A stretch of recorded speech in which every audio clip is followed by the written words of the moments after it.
Hi, I'm Gretchen Jaspering at Creative Thread Studio. I teach basic sewing techniques to children 6 to 16. I wanted to talk to you about some of the things that we make in class. We don't make very many clothes. We're a little bit more creative than that, so I wanted to show you where we start. We start with some basic hand sewing techniques. I teach children how to thread a needle, knot a needle, do some stitches, a little embroidery, some buttons. And these are real basic stitches, but look at how cute these little items are that they make. I think it's just really adorable. Once we've learned a few of the basic hand sewing techniques, we move to the machine. And in the machine classes, or in the machine portion of my class, one of the projects we make is a nice little headband. In this project, the student learns how to measure their head, cut a pattern, sew some straight seams on a sewing machine, and then they have this nice little headband to hold their hair back. And we do have lots of different fabrics to choose from. And in fact, this one is really all just hand sewing. This one is, again, so a few little basic embroidery stitches, some beads, some felt, and it's really, really cute and simple. Now, once the students learn a few things about hand sewing and have made a few items and practiced a little bit on the sewing machine, we move to we're sewing curves. And again, we make this fun little dog, and you can see lots of curves to go around. And that's a new skill for students to learn.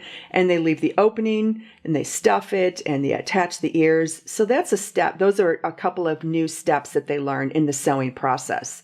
Once they've made this cute little wiener dog, we can move on to something a little bit more complex, and that would be this little bear.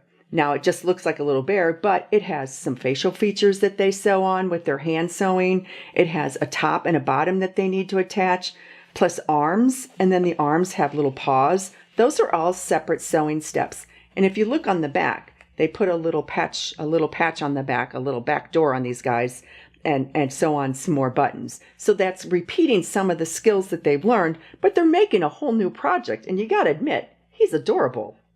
So after we've made some of those kinds of things, we move on to make a basic tote bag. In a basic tote bag, they cut it out, they measure it, they line it, they attach the handles. And I urge you to sign up early for these classes because I do monogram them before the classes start. So if you want a monogram bag, I need to know you're coming. Another bag we make, bags are very popular, is this cute little string bag. And this is just made with 4 fat quarters. And you'll have to come to class to find out what a fat quarter is. And it's got some little strings on the back. Now this one has a little girl's name on it, which I did for her because she asked me to. So then we move on to a little bit more complexity. And in this case, we moved on to a complexity with fabric. This is oilcloth, and this is really a little bit more difficult to sew on than the basic cottons that we were working with. It has a lot more pieces. It has some more construction. It's lined. There's a pocket inside. So you can see that the steps are getting a little bit more complex, and then they wind up, again, with something really adorable that they like. Next, the most popular project we do is the flag quilt. And this is a really beautiful project that they end up with. They cut out all 13 of the stripes. They cut out the 50 stars, the canton. They cut out a back.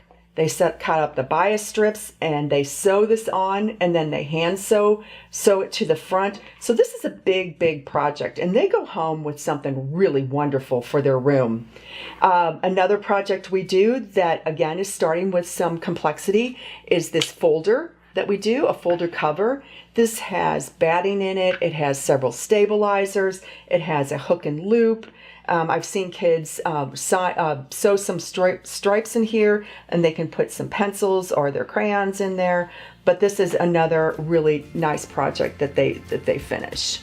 So I encourage you to go to creativethread.com and sign up for my class, or call me at 314-550-8872. So let's make some stuff.